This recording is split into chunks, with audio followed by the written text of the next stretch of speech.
अस्सलाम वालेकुम। आप देख रहे हैं मिल्लत टाइम्स और मैं हूं अंसार आफा। मिल्लत टाइम्स के न्यूज बुलेटिन में आप सभी का स्वागत है। इस न्यूज बुलेटिन में बात होगी त्रिपुरा, श्रीलंका और सीरिया में हो रहे फसादात के साथ मुस्लिम महिलाओं के 3 तलाक बिल के खिलाफ जारी मुस्लिम महिलाओं के प्रदर्शन की। श्रीलंका में आपातकाल के बाद भी अल्पसंख्यकों पर हमले जारी, 2 मस्जिद सहित कई दुकानों में लगाई आग।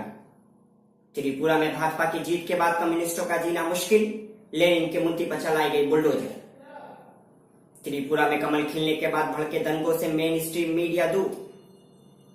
एएमयू के दीक्षांत समारोह में शामिल हुए राष्ट्रपति रामनाथ कोविंद, कहा देश में यूनिवर्सिटी निभा रही खास भूमिका। 3 तलाक बिल के खिलाफ पूरे देश में मुस्लिम महिलाओं का प्रदर्शन जारी।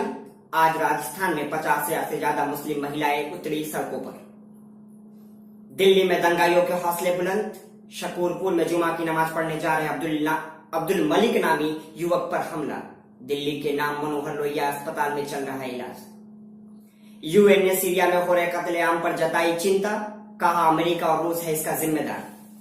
यूएन ने अपनी जारी रिपोर्ट में माना सीरिया में इस्तेमाल की जा रही है रासायनिक हथियार।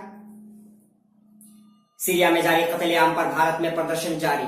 भारत में स्थित यूएन कमीशन और सीरिया एम्बेसी के सामने एमआईएम और एसडीपीआई सहित कई संगठनों ने किया प्रदर्शन। इस बुलेटिन में इतना ही। फिर मुलाकात होगी कल नई खबरों के साथ। ताजा अपडेट्स के लिए लॉगिन करें www.millattimes.com पर।